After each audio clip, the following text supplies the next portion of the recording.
Menjelang pilkada serentak, langkah PDIP Jawa Tengah semakin berat. Kok sama kayak di Sumatera Utara ya? Kok sama-sama berat? Karena apa? Karena mereka kebingungan menentukan siapa kader yang akan dimajukan. Tapi menurutku kayaknya nggak cuma di dua provinsi ini aja deh. Jawa Barat begitu juga. DKI Jakarta apa lagi? Iya, mereka itu kebingungan, iya kan? Karena apa? Memang mereka punya tokoh, mereka punya kader, tapi maaf, nilai jualnya kurang nendang. Ya, contohnya saja yang ada di Sumatera Utara, ya, seperti mereka punya Nixon Nababan sebagai kader, ya. Mereka ini diperhadapkan dengan sebuah pilihan. Mereka ini dilema ini. Kalau mereka mengusung Nixon Nababan, ya, dan mereka meninggalkan Edi Rahmayadi, kemungkinan kemungkinan untuk menangnya itu kayaknya tipis, sangat tipis.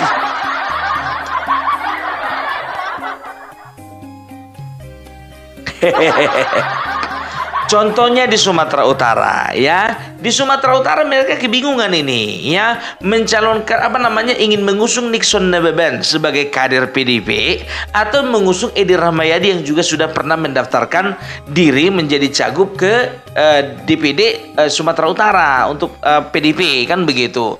Dilema. Kenapa dilema? Kalau mereka usung yang namanya Edi Rahmayadi, berarti mereka itu sudah menyalahi dan juga sudah mengingkari komitmen dari awal bahwasanya mereka akan majukan kader sendiri, kan begitu. Itu yang pertama. Baru yang kedua, kemungkinan menangnya melawan Bobi juga masih tipis. Itu dia. Nah, kalau misalnya mereka mengusung yang namanya Nixon Nababan, ya, maaf, nilai jualnya dibandingkan Edi masih lebih tinggi Edi. Dan juga kemungkinan menangnya untuk melawan Bobi Nasution bukannya tipis, nggak ada sama sekali. Mak, ngeri kali, Bah. Ngeri kali, dalam. Menurutku ini sah-sah saja. Iya kan? Nggak usah kalian kayak gitu. Apa pembaca beritanya aku? Semua orang berhak menilai dong, ya kan, apa-apa saja yang terjadi di dunia perpolitikan Indonesia ini. Begitu juga yang terjadi di Jawa Tengah. Kenapa di Jawa Tengah? Ya, nggak tahu entah kenapa Kaisang elektabilitasnya masih paling tinggi.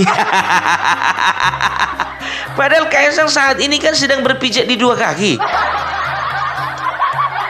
Satu DKI Jakarta, satu Jawa Tengah. Tapi kok bisa tinggi masih? Ya, ini membuktikan bahwasanya walaupun di kandang banteng, penjual pisang masih punya elektabilitas yang tinggi. Iya kan? Kalah, nilai jualnya kalah sama si tukang pisang. Nah, itu yang kalian harapkan kan? Kemarin kalian bilang abangnya itu belimbing sayur. Sekarang adiknya kalian bilang bocah ingusan. Bilang aja lagi. Ya, itu dia. Ya, jadi kalau bisa dikatakan itu Kaisang itu saat ini, ya, dari lembaga survei Indonesia itu menyatakan bahwasanya sekarang Kaisang itu punya elektabilitas itu sekitar 25%, ya, 25%. Di bawahnya itu ada Ahmad Lutfi sekitar 19%, baru di bawahnya itu ada seorang tokoh yang nggak tahu aku sebutkan namanya siapa, lupa aku.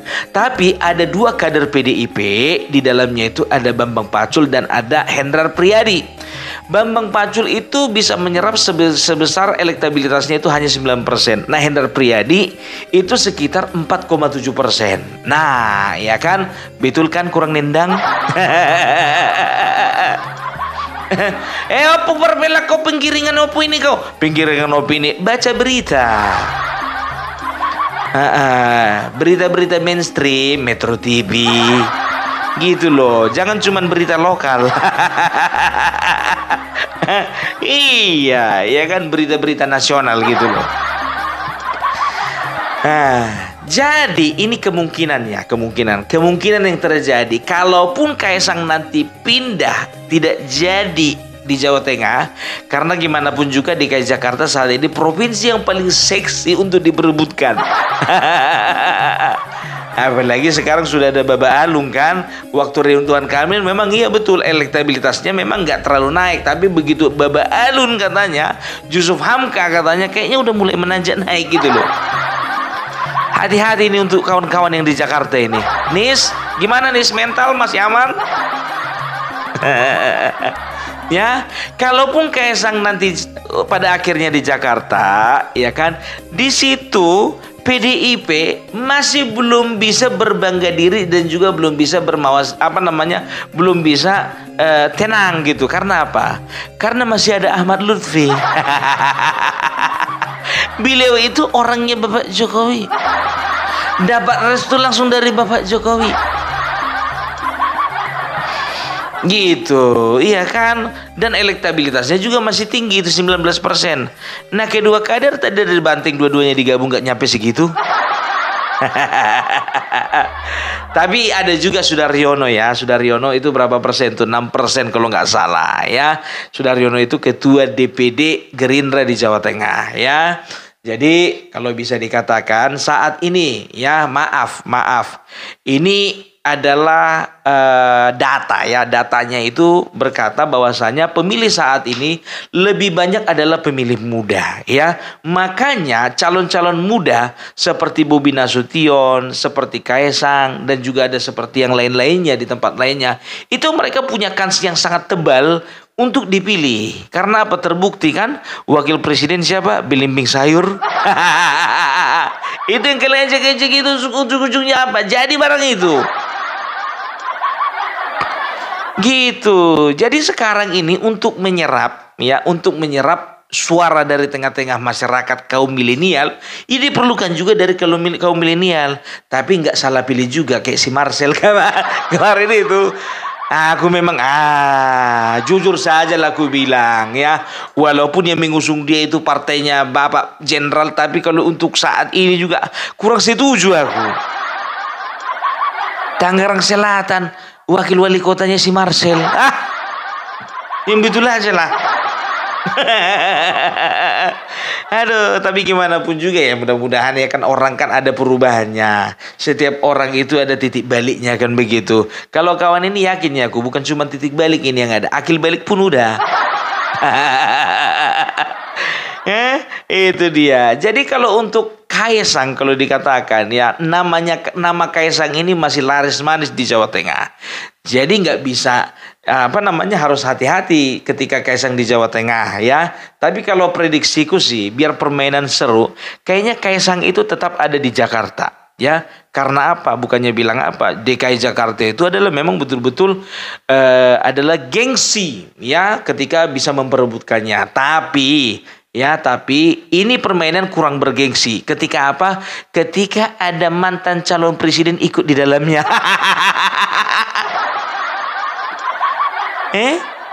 Ibaratkan ada orang mencalonkan diri jadi kepala desa, begitu kalah mencalonkan diri dia jadi ketua RT.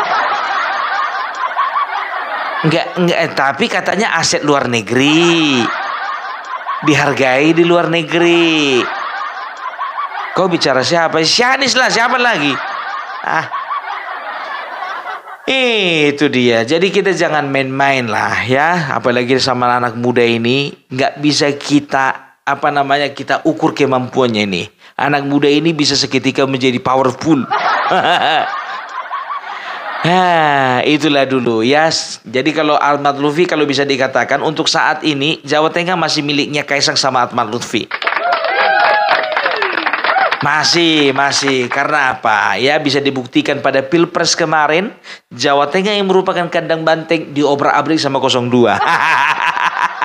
Ya, itu bukti.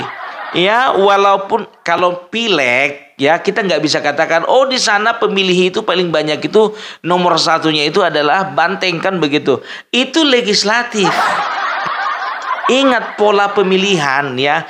Ketika legislatif, orang akan memilih orang yang terdekat dengan dia. Ya temannya, ya kawannya, ya juga keluarganya, ya koleganya, rekan bisnisnya. Kan begitu. Tapi ketika dia memilih seorang pemimpin kepala daerah, ya dia nggak akan perhitungkan siapa itu apanya. Nggak teman pun itu, nggak juga saudara pun itu. Yang penting kalau memang cocok pilih. Nggak cocok, nggak usah dipilih. Kan begitu, ya kan? Presiden kan begitu juga, kepala daerah begitu juga. Jadi mereka itu, ya aku yakin ya, kalau pemilih-pemilih di Jawa Tengah ini kalau kupikir sekarang itu, ya, kalau menurutku ya, kalau pemilih di Jawa Tengah itu sudah jauh lebih dewasa dan sudah jauh lebih matang dalam memilih pemimpinnya dibandingkan dari yang kemarin, ya kan? Karena apa? Karena udah kapok gitu loh. Mereka sudah semakin dewasa di dalam memilih karena mereka kapok dengan pemimpin yang kemarin.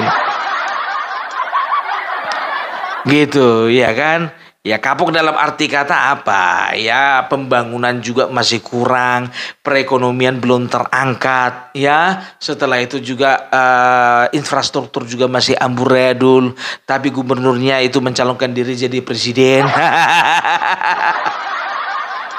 Ditinggal begitu saja. Gitu dia. Ya, oke lah dulu kalau kayak gitu. Jadi kita simak aja dulu bagaimana perkembangan selanjutnya. Mudah-mudahan ya PDIP mendapatkan sosok yang betul-betul shock. Sosok yang betul-betul sosok. Iya, kerja keras dulu. Bagaimana supaya elektabilitasnya Hendrar Priyadi sama Bambang Pacul itu. Masalahnya gini, Bambang Pacul nggak suka dia dicalonkan. Masih ingat podcastnya si Deddy kalau kalau jadi dewan ini jalan satria, jadi gubernur itu jalan raja, banyak dosanya. Bambang Pacul kayaknya nggak terlalu berambisi, makanya cari aja yang lain gitu loh. Kecuali ada perintah, lain cerita itu kan begitu. Oke lah dulu ya. Salam Parbilak, salam NKRI harga mati.